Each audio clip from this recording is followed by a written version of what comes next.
मैं Nilima Gaur SPC GCA Ajmer से BSc part first paper में समीकरण को हल करने की एक टेक्निक को डिस्कस कर रही हूँ। हम एक फंक्शन ले लेते हैं f(x) जो कि n डिग्री की इक्वेशन के फंक्शन के रूप में है a0 x to the power an plus a1 x to the power n-1 plus and so forth up to an। ये एक पॉलिनोमियल है और जब हम इसको जीरो इक्वेट कर देते हैं तो ये एक इक्वेशन बन जाती है। इस इक्वेशन को हम इस रूप में भी लिख सकते हैं a0 x to the power an। इस इक्वेशन को इस रूप में लिख सकते हैं a0 equals to x minus alpha 1 into X minus alpha 2 into so and so forth up to x minus alpha n equals to 0।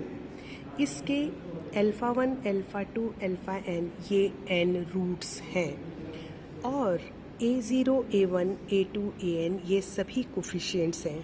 अब हम एक रिलेशनशिप इस्टेब्लिश करते हैं इन रूट्स और कोफिशिएंट्स के बीच में।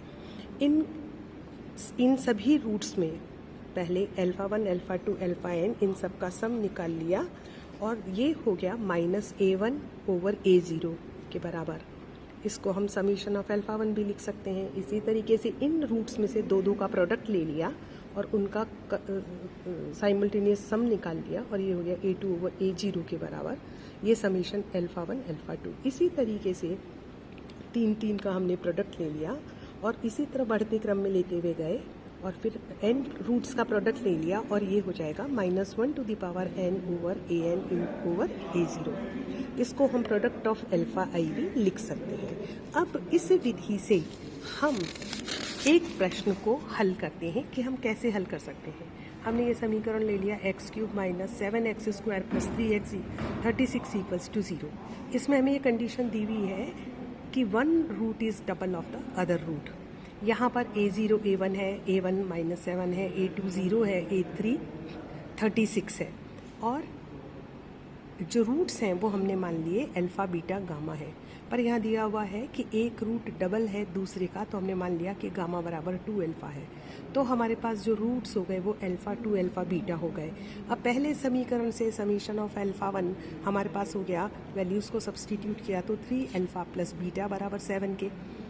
दूसरे में जब हमने दो का प्रोडक्ट लिया तो alpha into 2 alpha plus alpha beta plus 2 alpha into beta, इन सब का सम निकाला पर ये हो जाएगा a2 ओवर a0 के बराबर। वो 0 है, a2 की वैल्यू इसलिए 0 हो गया।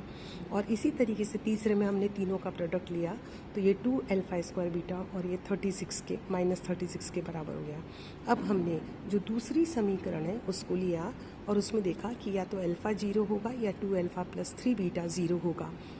यहाँ पर यदि हम अल्फ़ा बराबर 0 ले लेते हैं तो 2 अल्फ़ा भी 0 हो जाएगा और फिर पहले समीकरण से बीटा का मान 7 आ जाएगा जो कि इन समीकरण को संतुष्ट नहीं करता है। अब हम जब ये जो 007 है ये उपरोक्त समीकरण को संतुष्ट नहीं करता है, इसलिए हम दूसरी समीकरण ले लेते हैं 2 alpha plus 3 beta equals to 0।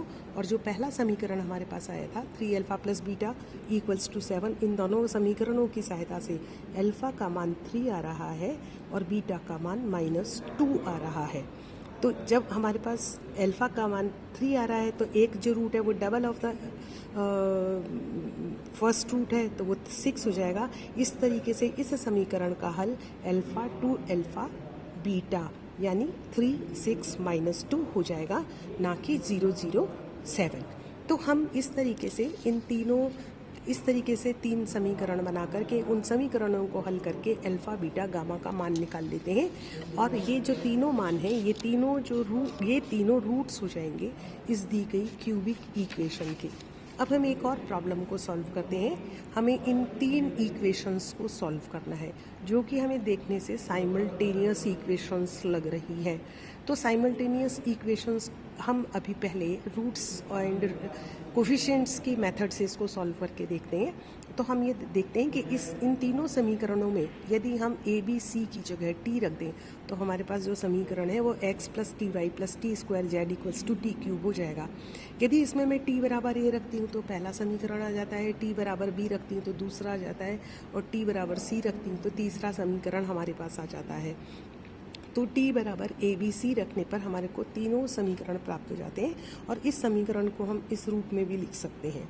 यहाँ पर इस समीकरण के जो 3 रूट्स हैं वो अल्फ़ा 1, अल्फ़ा 2, अल्फ़ा 3 होंगे, यानी t के वो मान जो इन तीनों समीकरणों को संतुष्ट करते हों। तो t के मान है ABC, तो जो रूट्स हैं वो हमारे पास ABC हो गए। फिर वही रूट्स और रिलेशन के जो हमने रिलेशन इस्टेब्लिश किया था कोफिशिएंट से रूट्स का, उससे समेशन ऑफ अल्फ़ा 1 हमारे पास a प्लस बी प्लस सी बराबर जेड आ जाएगा।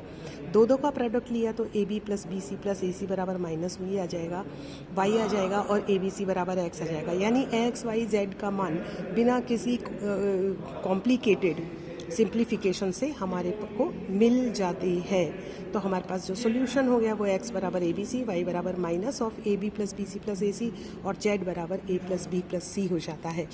यदि इसको हम किसी दूसरे मेथड से सॉल्व करना चाहें तो ये हमारे पास आ जाता है फर्स्ट और सेकंड इक्वेशन। फर्स्ट में से सेकंड इक्वेशन को घटाएं तो a माइनस बी वाई बराबर ये आ जाता plus A square minus B square into Z बराबर A cube minus B cube आता है। सेकंड में से थर्ड को घटाएं तो b माइनस सी वाई बराबर plus B square minus C square Z बराबर B cube minus Q C cube आ जाता है। और इन दोनों समीकरण को हल करने से हमारे पास y और z के मान आ जाते हैं और उसकी सहायता से हम x का मान निकाल